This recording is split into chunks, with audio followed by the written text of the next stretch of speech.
Assalamualaikum. Waalaikumsalam warahmatullahi wabarakatuh. Ahlan wa sahlan. Halo Ustadz, tanya Ustadz lebih mudah.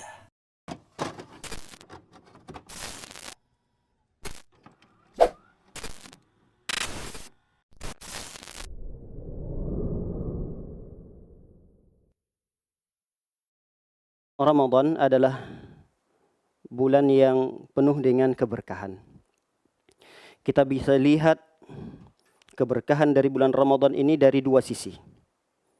Sisi yang pertama adalah dari sisi akhirat. Dan nampak sekali keberkahan Ramadan ini dari sisi akhirat, bahwa di bulan Ramadan ini adalah bulan di mana Allah Subhanahu wa taala ingin mengampuni dosa hamba-hambanya. Bulan Ramadan ini adalah bulan di mana amalan saleh dilipat gandakan. Dan ini menunjukkan keberkahan bulan Ramadan. Selain daripada itu, bulan Ramadan adalah bulan di mana pintu-pintu surga dibuka selebar-lebarnya oleh Allah Subhanahu wa taala. Begitu pula dengan pintu neraka, Allah tutup serapat-rapatnya. Bahkan Allah mudahkan kita, Allah berikan fasilitas untuk beribadah kepada Allah Subhanahu wa taala dengan dibelenggunya para syaitan. Belum lagi terdapat di bulan Ramadan ini ada satu malam yang malam itu lebih baik daripada 1000 bulan. Subhanallah. Keberkahan yang luar biasa yang Allah berikan di bulan Ramadan dari sisi akhirat. Kalau kita lihat dan kita tinjau keberkahan bulan Ramadan dari sisi dunia, banyak, tidak mungkin bisa kita hitung. Di antaranya, orang yang berpuasa badannya lebih sehat, terlihat bugar. Orang yang berpuasa, dia secara tidak langsung melatih dirinya untuk bisa bersabar. Orang yang berpuasa di bulan Ramadan, secara tidak langsung, dia ingin melatih anggota tubuhnya agar tidak jatuh kepada hal-hal yang diharamkan oleh Allah Subhanahu wa taala. Inilah kesempatan seorang hamba untuk melatih dirinya, menjaga dan mengawasi anggota tubuhnya untuk tidak jatuh kepada hal-hal yang diharamkan oleh Allah Subhanahu wa taala. Di bulan Ramadan ini kita dilatih untuk meninggalkan makan, meninggalkan minum. Padahal makan dan minum ini adalah perkara yang dibolehkan di luar bulan Ramadan, di siang harinya. Tapi ketika di bulan Ramadan, di siang harinya kita dilarang dan kita menahan diri untuk tidak makan dan minum. Kalaulah makan dan minum, perkara yang dibolehkan di luar bulan Ramadan, kita mampu untuk meninggalkannya, maka tentu barangkali kita akan lebih mudah dengan izin dan pertolongan Allah Subhanahu wa taala untuk meninggalkan segala kemaksiatan yang tentu itu dilarang, baik itu di bulan Ramadan maupun di luar bulan Ramadan. Semoga Allah Subhanahu wa taala mempermudah kita untuk menjaga anggota tubuh kita ini untuk tidak terjatuh ke dalam hal-hal yang diharamkan oleh Allah Subhanahu wa taala. Amin ya rabbal alamin. Para pemirsa, Al-Ustaz yang dimuliakan oleh Allah Subhanahu wa taala, mari kita lanjutkan membacakan beberapa pertanyaan yang telah sampai kepada kami melalui via WhatsApp. Pertanyaan pertama yang akan kita angkat pada pagi yang berbahagia ini adalah pertanyaan, kapankah waktu berdoa yang terbaik dilakukan oleh seorang yang berpuasa di bulan Ramadan? Baik, Masya Allah, pertanyaan ini sangat bagus sekali. Kita bisa lihat bahwa orang yang berdoa di saat berpuasa di bulan Ramadan, maka dia telah mengumpulkan dua keutamaan. Ada dua kemuliaan yang dia kumpulkan di saat dia berdoa ketika berpuasa dan di bulan Ramadan. Yang pertama adalah keutamaan seorang hamba berdoa di bulan Ramadan.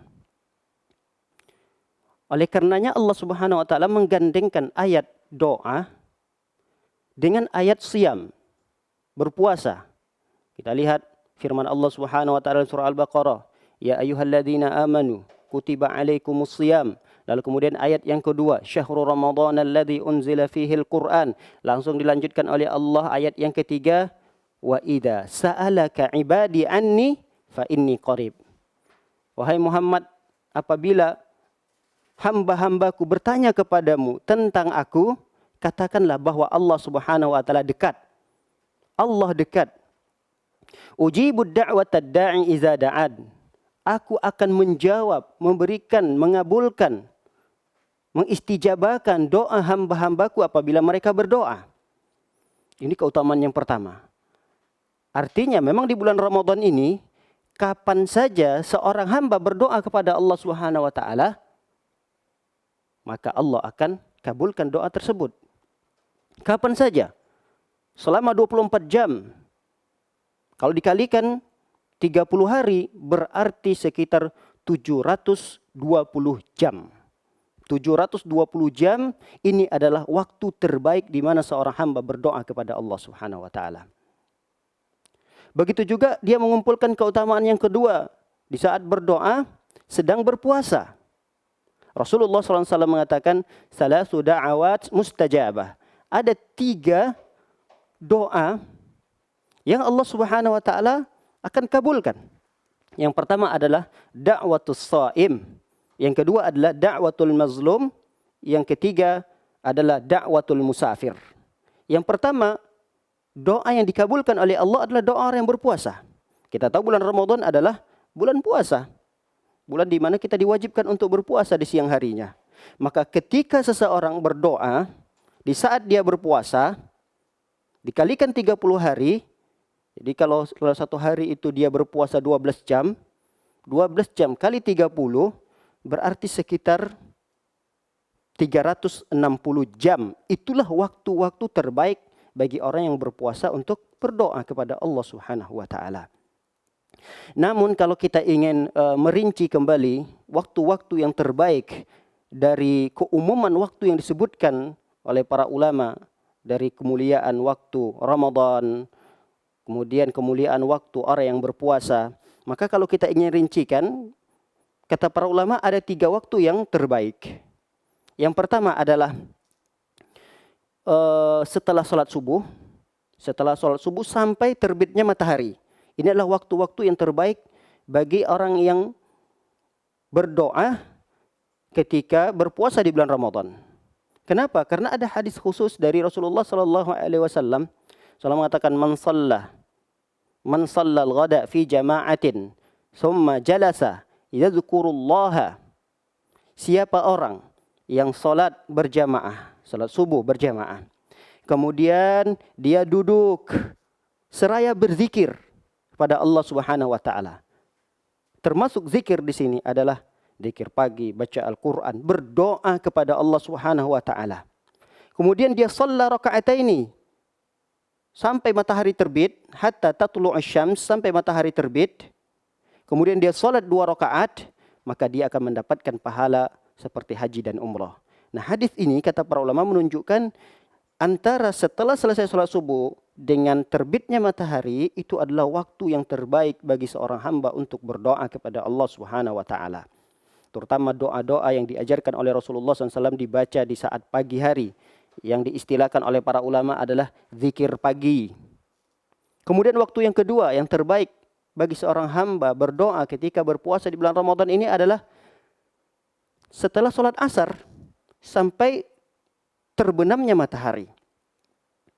Makanya ada anjuran dari para ulama berdasarkan hadis-hadis Rasulullah SAW yang mereka kumpulkan, sehingga ada pula zikir khusus yang disebut dengan zikir petang. Dan itu dibaca setelah sholat asar. Isi zikir petang itu adalah doa-doa kita sebagai hamba Allah Subhanahu wa taala yang kita butuhkan di malam harinya. Apalagi waktu sore itu adalah waktu penutup kita. Waktu penutup selama aktivitas yang kita lakukan di siang hari. Kita ingin tutup nih waktu siang kita dengan hal yang baik. Termasuk berdoa kepada Allah Subhanahu wa taala di sore hari adalah penutupan yang ingin kita lakukan dalam nilai yang terbaik yang ingin kita dapatkan dari Allah Subhanahu wa taala. Adapun waktu yang ketiga kata para ulama adalah ketika sahur. Allah Subhanahu wa taala berfirman, "Wabil ashari hum yastaghfirun." Di waktu sahur itu ya kira-kira setengah jam sebelum masuknya waktu sholat subuh. Itu adalah waktu-waktu di mana kita sangat dianjurkan untuk berdoa kepada Allah Subhanahu wa taala. Kita memperbanyak istighfar dan itu kebiasaan orang-orang soleh terdahulu. Kata Allah Subhanahu wa taala, "Wabil ashari hum yastaghfirun." Di waktu-waktu sahur, orang-orang soleh kita terdahulu mereka memperbanyak mohon ampun, berdoa dan beristighfar kepada Allah Subhanahu wa taala. Barakallahu fikum. Kemudian pertanyaan yang berikutnya. Assalamualaikum Ustaz. Waalaikumsalam. Mengucapkan maaf sebelum Ramadan itu tidak ada sunnahnya. Namun bagaimana cara membalas ucapan permohon maaf dari saudara sebelum Ramadan? Apakah tidak perlu membalasnya atau boleh membalas permohonan maafnya?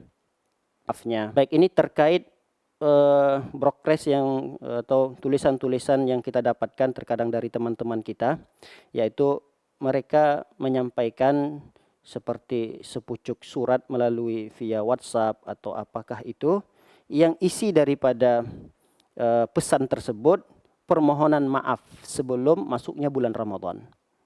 Nah, bagaimana? Apakah ini hal yang disunnahkan? Memang kata para ulama ini adalah perkara yang tidak disunnahkan. Kalau mengkhususkannya, permohonan maaf itu hanya diucapkan sebelum Ramadan. Namun kalau ada orang yang memohon maaf kepada kita menjelang bulan Ramadan, apa yang harus kita lakukan? Apakah kita menjawabnya? Apakah kita tidak perlu membalasnya? Atau apa yang harus kita lakukan? Maka dilihat dulu kata para ulama. Kita lihat dulu, kita rinci dulu permasalahannya. Siapa orang yang meminta maaf itu? Kita kenal atau tidak? Dia orang yang sering bergaul dengan kita atau tidak? Apakah orang yang minta maaf itu pernah dulu selek dengan kita atau tidak? Pernah sempat saling membelakangi, tidak bertegur sapa, tidak saling mengucapkan salam. Apakah orang yang minta maaf itu adalah orang yang seperti ini yang kita kenal? Kalau memang iya, maka kita harus jawab. Kalau kita maafkan, ya maafkan. Kalau kita tidak maafkan, jawab. Tidak mengapa kita menjawab, tapi memang sebaiknya kita maafkan. Atau kita juga ikut minta maaf. Kita juga kembali minta maaf karena memang sebelumnya kita dengan orang tersebut memang ada masalah. Sehingga dengan masalah tersebut kita tidak bertegur sapa, tidak mengucapkan salam, saling membelakangi, saling berpaling. Maka yang kondisi seperti ini tidak mengapa kita jawab. Adapun ketika pesan masuk ke WhatsApp kita misalnya, yang orang tersebut tidak kita kenal, atau mungkin kita kenal baru 2 hari, yang kita merasa dia tidak melakukan kesalahan kepada kita, kita juga tidak melakukan kesalahan kepada dia. Nah, kondisi seperti ini silahkan. Kalau kita mau jawab silahkan, kalau tidak mau dijawab juga tidak mengapa. Karena sekarang ini kondisinya kita tidak memulai untuk mengirimkan pesan tersebut. Kondisinya saat ini adalah kita yang menerima pesan itu. Maka silahkan, mau dijawab alhamdulillah, tidak dijawab juga tidak mengapa. Karena kita memang tidak mengenal orang itu siapa. Walaupun mengenalnya juga baru melalui 2 hari, 3 hari. Dan kita tidak terlalu dekat dengan orang itu. Maka kalau dijawab juga tidak mengapa. Wallahu ta'ala bishawab. Sebenarnya yang dilakukan mereka-mereka ini sebenarnya baik. Tapi terkadang mengkhususkannya itu yang keliru. Kalau memang minta maaf kepada orang-orang yang kita merasa ya kita pernah melakukan salah kepada orang tersebut, kita pernah menzaliminya. Jadi jangan ditunda, disegerakan minta maafnya. Ketahuilah para jamaah yang dimuliakan oleh Allah Subhanahu wa taala bahwa amalan soleh yang kita lakukan ini kan setiap hari. Dan amalan soleh yang kita lakukan itu akan dilaporkan oleh malaikat. Akan diangkat amalan soleh kita itu. Kemudian dilaporkan kepada Allah Subhanahu wa ta'ala. Jangan menunggu minta maaf itu di momen bulan Sya'ban. Walaupun memang ada hadis khusus. Rasulullah SAW mengatakan, Ittala'a Allahu ala Bani Adam. Sesungguhnya di bulan Sya'ban ini Allah melihat, Allah meninjau, dilihat oleh Allah SWT makhluk-makhluknya, manusia-manusia ini. Kemudian Allah ampuni dosa-dosa seluruh makhluknya, kecuali 2 orang. Kecuali 2 orang, kata Rasulullah SAW. Yang pertama adalah musyrik, yang kedua adalah musyahin. Dosa yang tidak diampuni oleh Allah Subhanahu wa taala di bulan Sya'ban ini adalah orang yang melakukan perbuatan syirik, yang kedua adalah orang yang saling membelakangi, orang yang saling tidak bertegur sapa. Ini 2 jenis orang yang tidak diampuni oleh Allah di bulan Sya'ban. Nah, amalan soleh kita ini tidak hanya diangkat di bulan Sya'ban. Ada di antara amalan soleh kita yang dilaporkan oleh malaikat di setiap harinya. Dan itu ada 2 waktu. Waktu asar dan waktu subuh. Makanya dalam hadis Rasulullah SAW pun menyebutkan, yata'aqabuna al-malaikatu. Malaikat itu saling bergantian. Bergantian turun. Yang mereka dapat shift siang, mereka itu turunnya di waktu pagi. Waktu pagi turun para malaikat bergantian. Untuk apa? Untuk nanti mencatat dan mengumpulkan amalan-amalan soleh yang dilakukan di siang hari.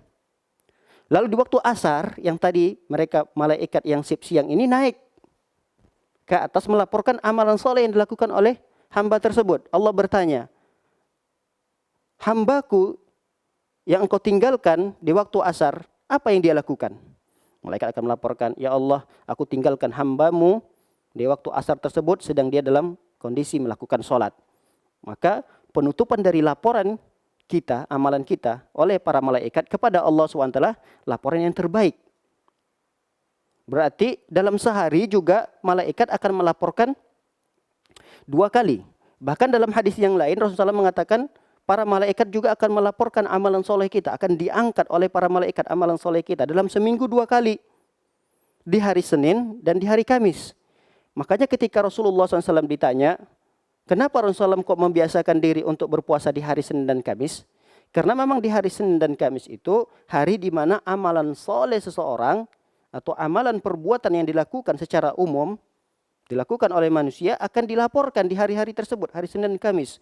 Dan aku suka, kata Rasulullah SAW, agar amalan solehku diangkat oleh para malaikat dalam kondisi aku berpuasa. Nah, berarti seharusnya kalau kita memang mengetahui ada kesalahan, perbuatan zalim kepada orang lain, jangan ditunggu-tunggu waktu untuk meminta maaf. Karena kapan kita menunggunya? Sebulan, 2 bulan, 3 bulan, 4 bulan. Maka sekian bulan itu ya amalan kita tidak mendapatkan hasilnya. Karena amalan itu belum dilaporkan kepada Allah Subhanahu wa taala. Begitu juga di bulan Sya'ban ini. Jadi intinya kapan saja kita merasa kita berbuat dosa, berbuat zalim, bersalah kepada orang lain, segera minta maaf karena ini akan keterkaitan kuat dengan amalan soleh yang ingin dilaporkan oleh para malaikat. Barakallahu fikum.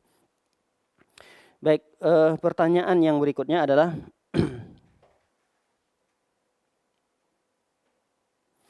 apa yang harus dilakukan oleh seorang wanita yang sedang hamil namun dia tidak berpuasa? Apakah dia mengganti puasanya atau boleh membayar fidyah? Permasalahan ini adalah permasalahan yang sangat besar di kalangan para ulama. Terjadi khilaf, terjadi perdebatan di kalangan para ulama terkait seorang wanita yang sedang hamil namun dia tidak berpuasa. Apa yang harus dia lakukan? Apakah dia harus mengganti puasanya atau cukup dia membayar fidyah atau bayar dua-duanya, yaitu berpuasa dan mengqadhahnya. Nah, para pemirsa yang dimuliakan oleh Allah Subhanahu wa taala, kita bisa rincikan bahwa alasan seseorang boleh tidak berpuasa di bulan Ramadan itu ada 2. Ada alasan yang bisa hilang, alasan itu bisa hilang, seperti orang yang sakit, kemudian orang yang safar. Ini kan orang-orang yang boleh tidak berpuasa karena alasan sakit dan safar. Tapi ada sakit yang memang dia bisa disembuhkan Dan dokter mengatakan ini sakit biasa gitu. Sehari 2 hari, nanti hari ketiga dia bisa berpuasa. Safar juga tidak tiap hari orang bersafar. Jadi akan hilang alasan itu. Maka ketika hilang alasan itu, dia harus ganti puasanya. Makanya kata Allah Subhanahu wa taala, "Faman kana minkum maridun aw 'ala safarin fa'iddatum min ayyamin ukhra." Siapa orang yang sakit atau safar, maka silakan dia ganti hari-hari yang dia tidak berpuasa di bulan Ramadan itu di hari yang lainnya. Ini kalau memang alasannya bisa hilang. Alasan dia tidak berpuasa itu bisa hilang. Ada yang kedua, kata para ulama, memang dia tidak berpuasa karena alasan itu tidak bisa hilang gitu, tidak bisa dihilangkan. Seperti orang yang sudah tua renta, orang tua yang dia masih ingat, masih bisa sadar, tapi fisik badannya, jasadnya lemah. Kalau dipaksakan puasa mungkin bisa, tapi memudaratkannya, akan membahayakan dirinya. Ada juga jenis orang yang kedua, misalnya karena dia sakit, divonis oleh dokter bahwa penyakitnya ini tidak diharapkan sembuh lagi. Ya memang dalam kondisi dia akan terus sakit. Bertahun-tahun lamanya sakit tersebut, sehingga menyebabkan dia tidak bisa berpuasa. Nah, alasan yang kedua ini memang tidak bisa hilang gitu dari diri seseorang. Orang kalau sudah tua gak mungkin bisa muda lagi. Orang yang sudah divonis oleh dokter ahli, spesialis, dia mengatakan bahwa si bapak ini tidak akan bisa sembuh, mungkin hanya bisa mengurangi rasa sakitnya saja dengan mengkonsumsi obat, maka ini alasan yang tidak bisa hilang. Nah, para hadirin dimuliakan oleh Allah Subhanahu wa taala, alasan yang kedua ini, maka dia hanya berkewajiban untuk membayar fidyah saja. Wa 'alal ladzina yutiqunahu fidyatu ta'am miskin, fidyatu ta'am miskin. Jadi orang yang yutiq, orang yang dia mampu untuk berpuasa tapi berat baginya, dia bisa berpuasa tapi berat untuk melakukan puasa tersebut, dia cukup membayar fidyah, memberi makan kepada satu orang miskin. Nah, sekarang yang jadi masalah adalah orang yang hamil atau juga orang yang menyusui.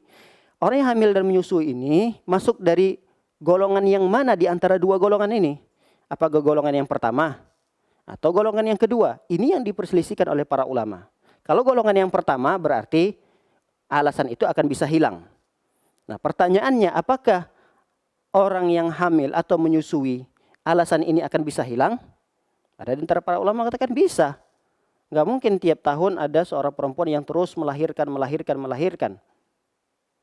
Nah, kalau begitu dia dimasukkan dalam kategori orang yang memiliki alasan yang pertama, yaitu dia tidak berpuasa karena alasan yang suatu saat akan bisa hilang alasan tersebut. Ada para ulama mengatakan dia masuk ke dalam golongan yang kedua. Dan ini dikuatkan oleh ulama tafsir dari kalangan para sahabat. Ibnu Abbas radhiyallahu taala anhuma. Beliau mengambil pendapat bahwa, kata beliau, orang yang tua renta dari laki-laki maupun perempuan, kemudian orang yang hamil, seorang perempuan yang hamil atau menyusui, mereka ini cukup hanya dengan membayar fidyah. 1 hari puasa yang mereka tidak kerjakan cukup memberi 1 makan orang miskin. Nah, wallahu ta'ala bishawab. Ada pendapat yang ketiga, dan ini mengambil pertengahan dari 2 pendapat di atas. Dia mengatakan bahwa lihat kondisi seorang perempuan tersebut. Kalau memang kondisi perempuan itu memang masih muda, kemudian masa-masa dia produktif, jadi hampir setiap tahun dia melahirkan, atau mungkin setiap 2 tahun sekali dia melahirkan. Ada perempuan yang modelnya seperti itu. Jadi setiap 2 tahun sekali dia melahirkan, ada bahkan 1 tahun sekali. Dalam kondisi seperti ini sulit bagi dia untuk berpuasa. Dan sulit juga bagi dia untuk mengqadhanya. Bayangkan kalau tahun ini misalnya dia hamil, berarti dia tidak bisa berpuasa. Tahun depan dia menyusui. Tahun depannya lagi masih menyusui.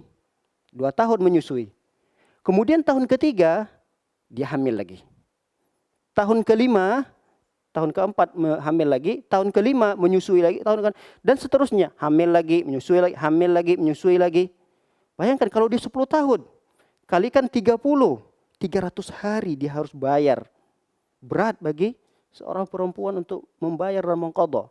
Maka dalam kondisi seperti ini kata para ulama, dia boleh mencukupkan diri dengan membayar fidyah saja.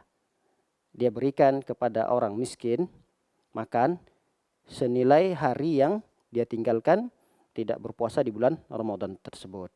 Kalau memang dia seorang perempuan yang ya tidak seperti jenis perempuan yang pertama ini, artinya tidak terlalu subur memang, ya dia lahiran juga kadang 5 tahun sekali, ya, tahun ini lahiran, mungkin nanti 5 tahun yang akan datang baru hamil lagi. Ya dalam kondisi seperti ini si perempuan ini, maka sebaiknya dia mengqadha puasanya tersebut. Wallahu taala alam bissawab. Para pemirsa yang dimuliakan oleh Allah Subhanahu wa taala, jangan kemana-mana terlebih dahulu saat kita istirahat, dan tetap berada di channel kami Halo Ustadz. Barakallahu fikum. Dapatkan kebutuhan kaum muslimin di Halo Ustadz Store. Kami menyediakan pakaian muslim dari Sahabah Muslim Clothes, buku-buku Islam, produk-produk kesehatan, serta produk makanan dan minuman. Kepoin yuk, kunjungi segera Instagram Halo Ustadz Store dan Facebook Halo Ustadz Store. Yuk kita belanja di Halo Ustadz Store. Semua keuntungan dipergunakan untuk program dakwah dan biaya operasional Halo Ustadz. Barakallahu fikum. Tabungan titip kurban bersama DH Farm. Insya Allah, tabungan aman tanpa riba. Pengelolaan sapi sesuai syariat. Harga sapi lebih murah dan flat. Harga berdasarkan timbangan hidup.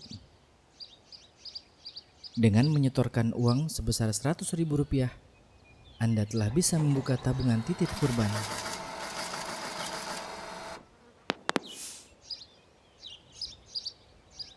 Ayo bergabung di tabungan titip kurban bersama DH Farm. Acara ini didukung oleh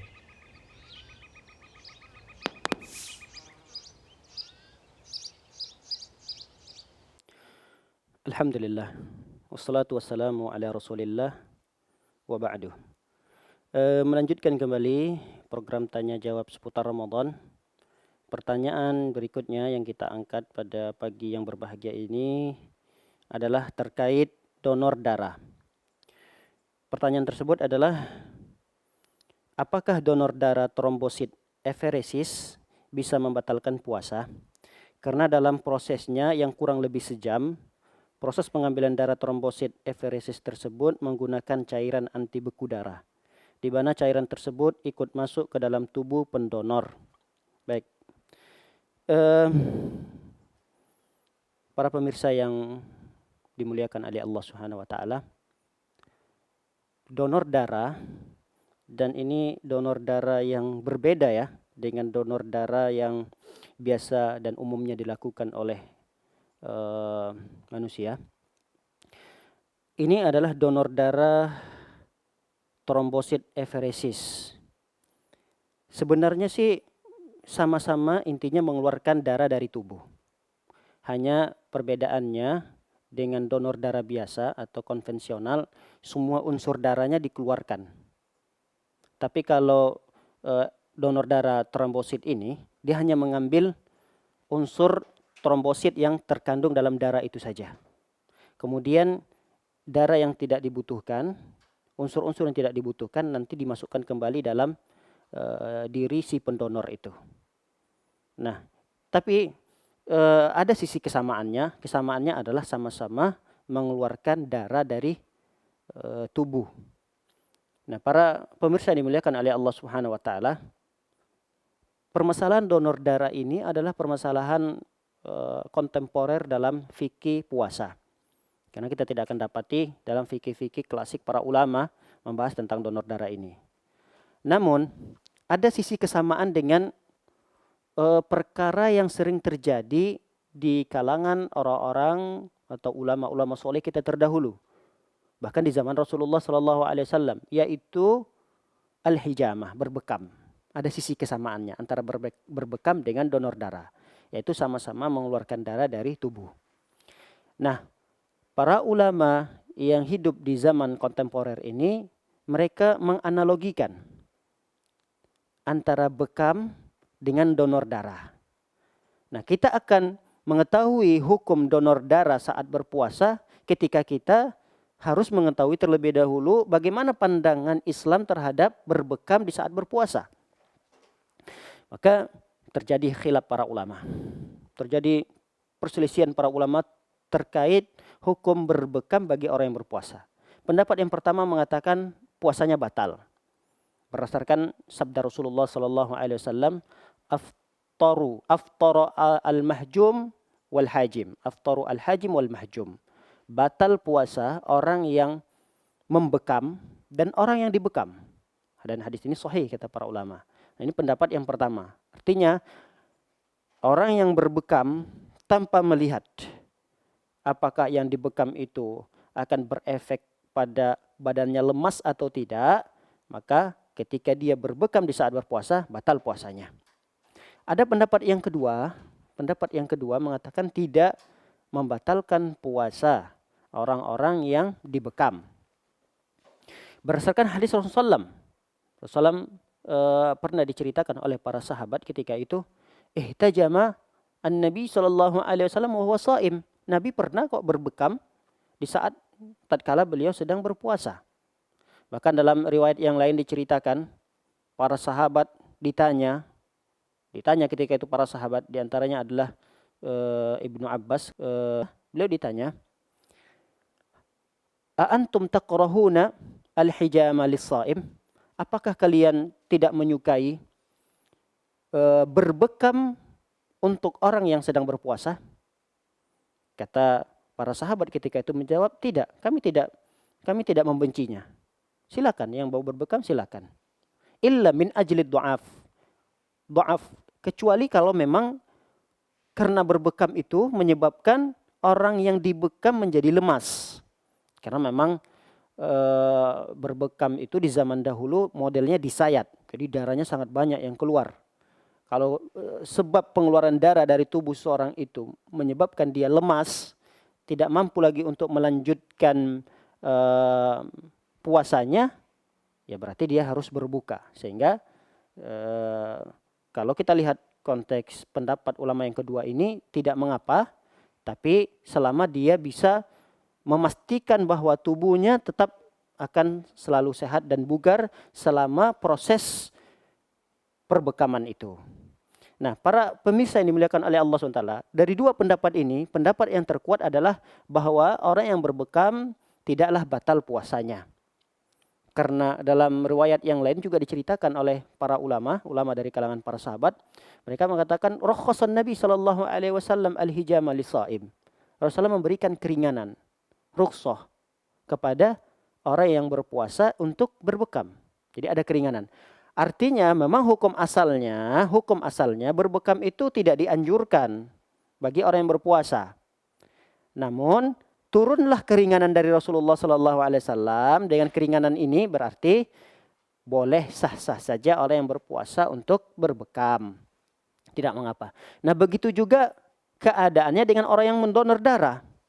Kalau dengan donor darah yang dia lakukan di saat dia berpuasa itu tidak menyebabkan dia lemas, tidak menyebabkan dia pusing, karena tujuan daripada syariat Islam ini tidak mencelakakan hamba, tidak mencelakakan seorang muslim. Jangan sampai sedang dia berpuasa, dia memaksakan diri juga untuk mendonorkan darah, kecuali memang dalam keadaan darurat, memang dibutuhkan. Ya silahkan, tidak mengapa. Walaupun dia lemas, mengharuskan dia berbuka silahkan. Karena dia akan menolong nyawa seseorang. Tapi kalau misalnya donor darah itu bisa diundur setelah berbuka, maka sebaiknya. Dan seafdolnya saat orang yang berpuasa, dia mengundur waktu jadwal pendonoran darahnya setelah dia berbuka. Ini yang lebih aman dan lebih tentram, keluar dari khilafnya para ulama. Barakallahu fikum. Baik, pertanyaan yang berikutnya, yaitu bagaimana cara membayar fidyah bagi wanita hamil atau menyusui dan berapa kadar fidyah yang dikeluarkan. Baik. Pertanyaannya, bagaimana cara membayar fidyah? Membayar fidyah tentunya di hari-hari di mana dia tidak berpuasa. Sudah jelas hari tersebut dia tidak berpuasa. Jadi dia tidak boleh mengeluarkan fidyah untuk memberi makan orang miskin tadi sebelum jelas dia berpuasa atau tidak berpuasanya. Jadi tunggu dulu sehari, hari ini tidak berpuasa, boleh dia langsung keluarkan. Atau dia tunda misalnya hari ini tidak berpuasa, besok tidak berpuasa. Tapi hari-hari itu sudah memang dilaluinya. Maka itulah waktu di mana atau cara di mana dia harus mengeluarkan fidyah tersebut. Adapun hari ini dia keluarkan untuk 30 hari berikutnya di hari ini, maka tidak disebut dengan fidyah kata para ulama. Tidak disebut dengan fidyah, itu hanya sekedar sedekah biasa. Nah, berapa kadar yang harus dikeluarkan? Ada dua pendapat para ulama. Yang pertama, ya 1 mud. 1 mud itu kalau kita konversikan dengan timbangan ya sekitar 750 gram. Tidak sampai 1 kilo. Ada di antara para ulama yang berpendapat dia setengah sok. Setengah sok itu kalau kita konversikan kepada berat atau timbangan sekitar 1,5 kilo makanan pokok. Ya sebaiknya ambil pendapat yang kedua ini. Ini lebih aman karena jumlah bilangannya lebih besar, yaitu 1,5 kilo makanan pokok yang dikeluarkan. Kalau kita misalnya beras, ya beras. Dan lebih afdalnya lagi, beras yang kita keluarkan yang merupakan fidyah, sebaiknya di sana juga dititipkan, di sana ada lauk pauknya. Ikan, daging, atau telur, itu memang lebih afdalnya. Ini cara yang pertama, dalam bentuk makanan pokok yang belum ya masih mentah, yang masih mentah. Ada cara yang kedua yang ini sangat mudah sekali, sangat simpel sekali dan pernah dicontohkan oleh seorang sahabat, Anas bin Malik. Ketika itu beliau sudah sampai usia renta, sudah tua sekali, sehingga beliau tidak mampu lagi untuk melakukan puasa. Lalu beliau pada tahun tersebut menjalani Ramadan tanpa berpuasa, hari pertama, hari kedua, hari ketiga, sampai pada hari yang ke-30, terakhir bulan Ramadan. Lalu kemudian di hari terakhir itu beliau kumpulkan sebanyak 30 orang miskin, beliau berikan makanan-makanan yang sudah siap saji. Sudah siap makan. Berarti kata para ulama, berdasarkan apa yang dilakukan oleh seorang sahabat ini menunjukkan boleh seseorang menyalurkan fidyahnya dalam bentuk makanan yang sudah siap saji. Misal dia punya orang tua yang sudah tua renta, tidak memungkin lagi untuk berpuasa, dia ingin bayarkan fidyah untuk orang tuanya tersebut. Boleh di akhir Ramadan nanti, setelah masuk akhir Ramadan, kemudian dia belanja misalnya di sebuah rumah makan, di sebuah restoran, dia bungkus 30 bungkus makanan, yang kira-kira 30 bungkus makanan yang dibungkus itu apabila dimakan oleh seseorang mengenyangkan. Dia bikin saja ikan, nasinya lebih banyak, kemudian ikannya 2 misalnya. Lalu kemudian 30 bungkus itu dia berikan kepada orang-orang miskin, apakah itu tukang sapu, orang yang pemungut sampah misalnya, atau orang-orang yang di pinggir jalan, yang kita lihat penampilannya memang sangat membutuhkan. Berikan kepada mereka setiap bungkusnya 1 orang, 1 orang, 1 orang, berjumlah 30 orang, sudah selesai. Gugur kewajiban fidyah ayah seseorang tersebut yang memang tidak berpuasa pada tahun itu. Baik, barakallahu fikum. Selanjutnya, pertanyaan selanjutnya adalah, apakah wajib bagi ahli waris mengqadha puasa orang yang meninggal dunia? Pertanyaan sangat bagus sekali. Terkait pertanyaan ini, ada satu hadis Rasulullah SAW yang sahih menjelaskan, man mata wa alaihi siyam shama anhu waliyuhu. Siapa orang yang meninggal dunia sedang dalam kondisi masih ada hutang puasanya, maka yang membayar hutang puasa itu adalah walinya. Walinya di sini betul ahli waris di sini.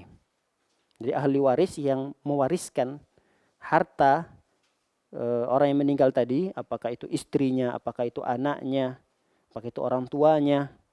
Maka ini ahli waris ini mereka berkewajiban untuk mengganti puasa atau hutang puasa dari orang yang meninggal dunia ini.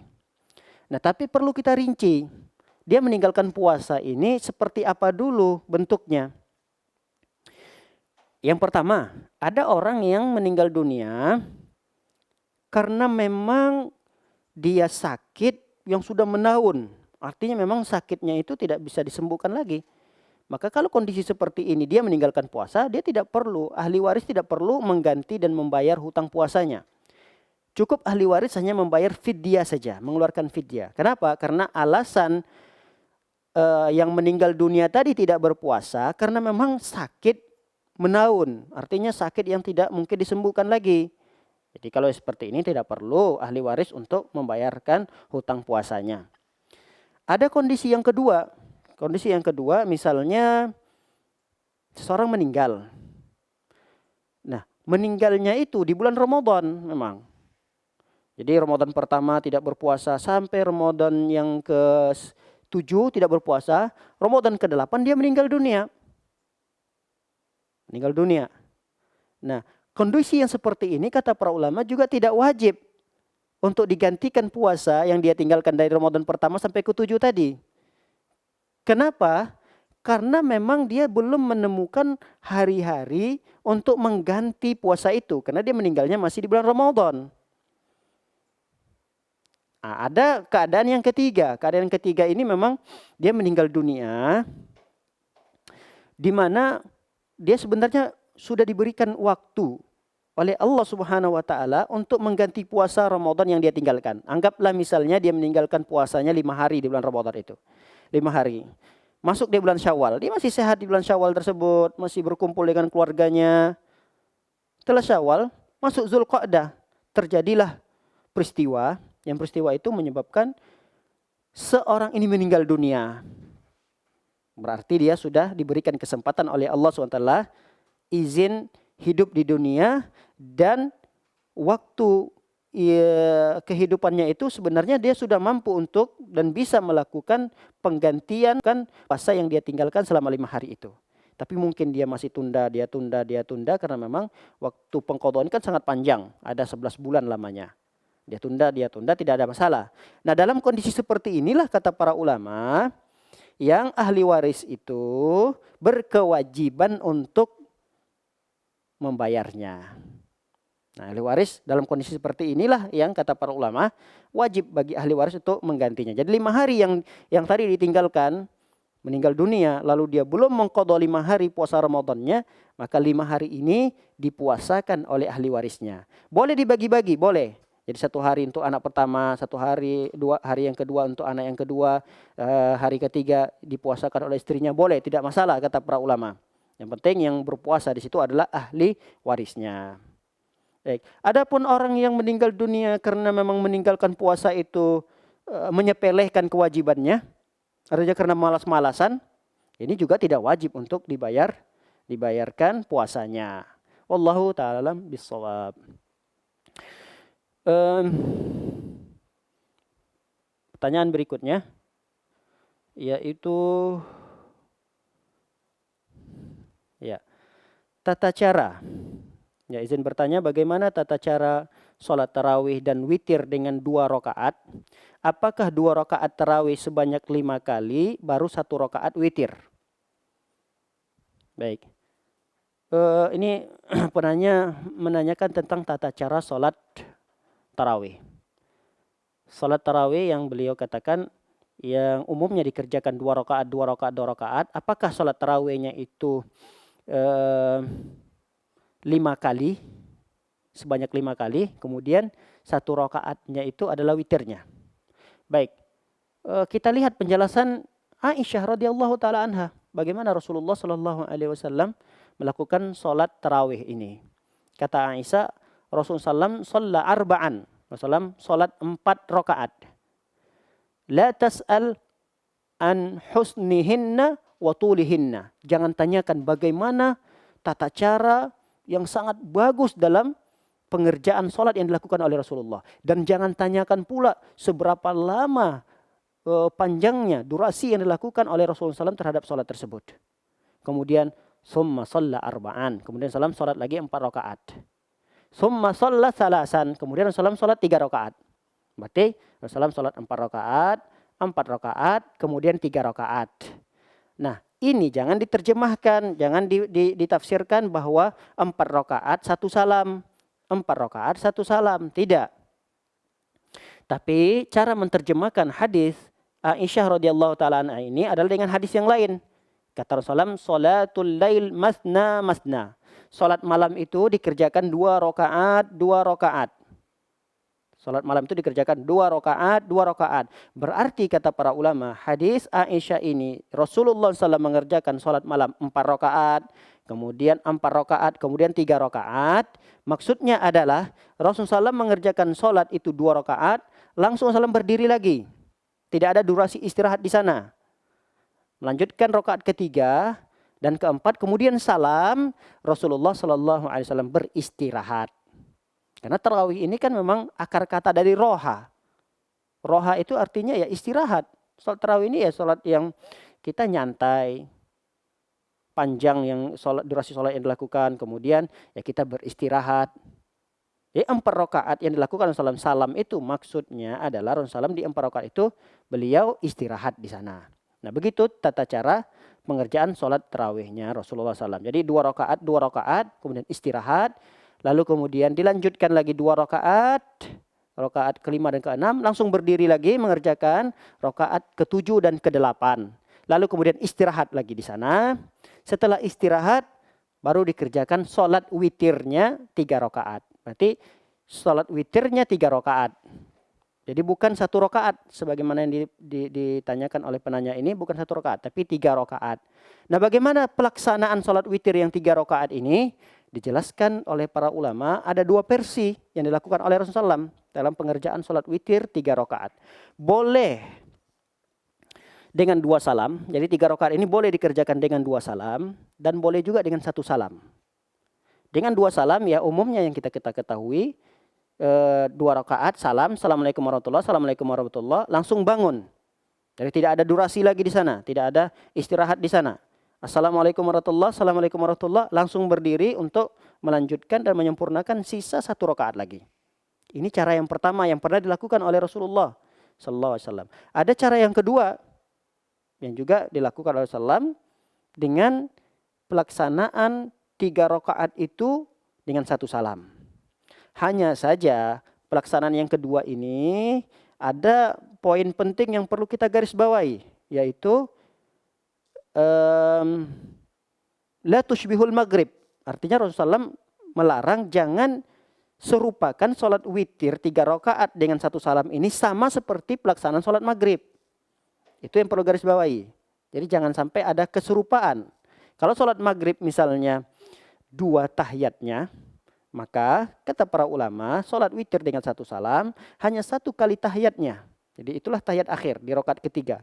Ketika seseorang berada di rakaat kedua ingin melanjutkan ke rakaat ketiga, dia tidak perlu duduk tasyahud awal.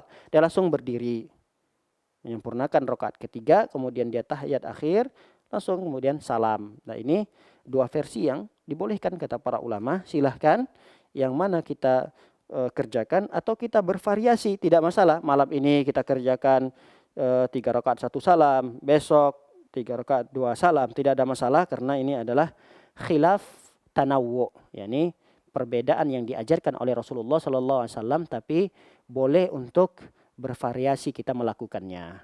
Wallahu taala alam bissawab. Baik, penanya berikutnya yang kita angkat. Mungkin ini adalah pertanyaan terakhir barangkali, yaitu mohon maaf bagi penanya-penanya yang mungkin tidak bisa kami jawab pertanyaannya secara keseluruhan. Masih banyak sebenarnya pertanyaan-pertanyaan yang belum bisa terjawab. Namun karena kita dibatasi oleh waktu, insya Allah ini adalah pertanyaan yang terakhir.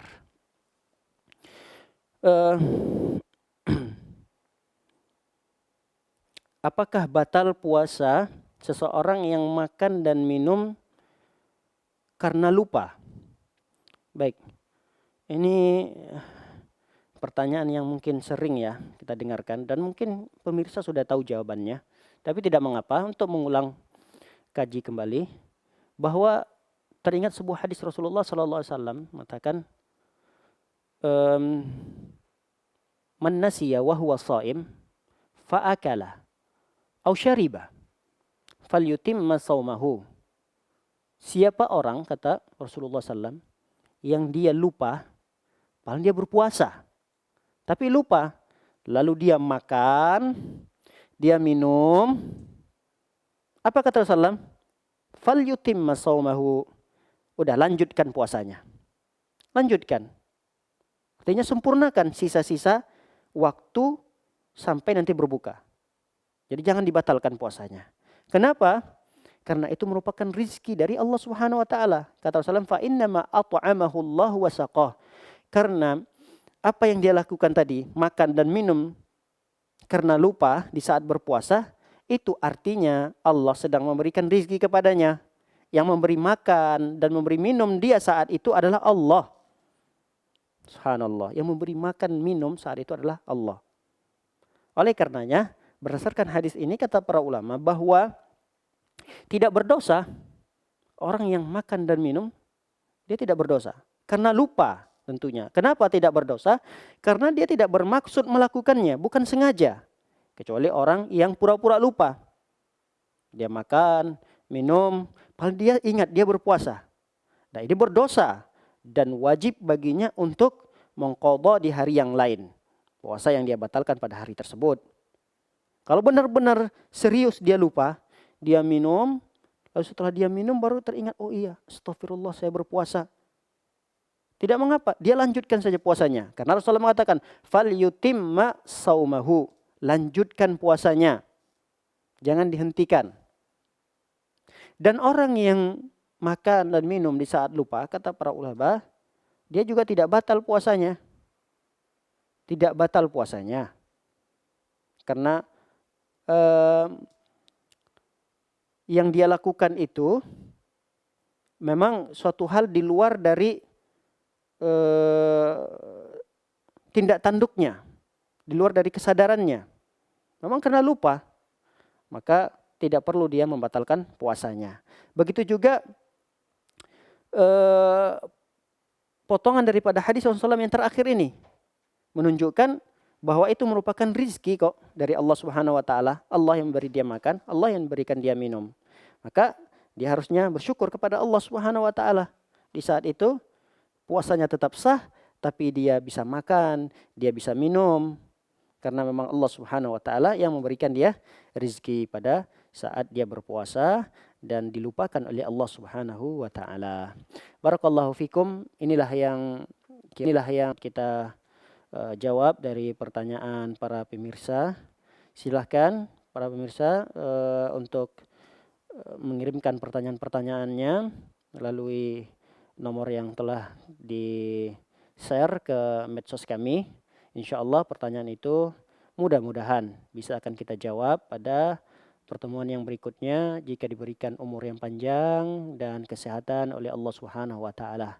Semoga kita semua kaum muslimin dan keluarga kita diterima ibadahnya di bulan Ramadan ini, dan tidak pula kita lupa berdoa kepada Allah Subhanahu wa taala agar Allah Subhanahu wa taala mengangkat wabah pandemi corona ini secepat mungkin, dan semoga Allah Subhanahu wa taala memberikan kesembuhan kepada saudara-saudara kita kaum muslimin yang terkena virus corona ini. Dan semoga Allah Subhanahu wa taala mencatat orang-orang yang meninggal dari kaum muslimin dikarenakan corona ini terhitung mati syahid di sisi Allah Subhanahu wa taala. Demikian, semoga bermanfaat. Wassallallahu ala nabiyina Muhammadin wa ala alihi wa sahbihi wasallam ajma'in.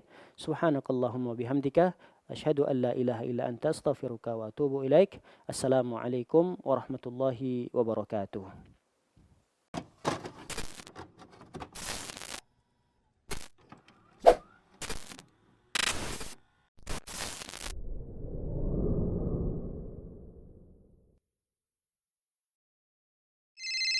Assalamualaikum. Waalaikumsalam warahmatullahi wabarakatuh. Ahlan wa sahlan. Halo Ustadz, tanya Ustadz lebih mudah.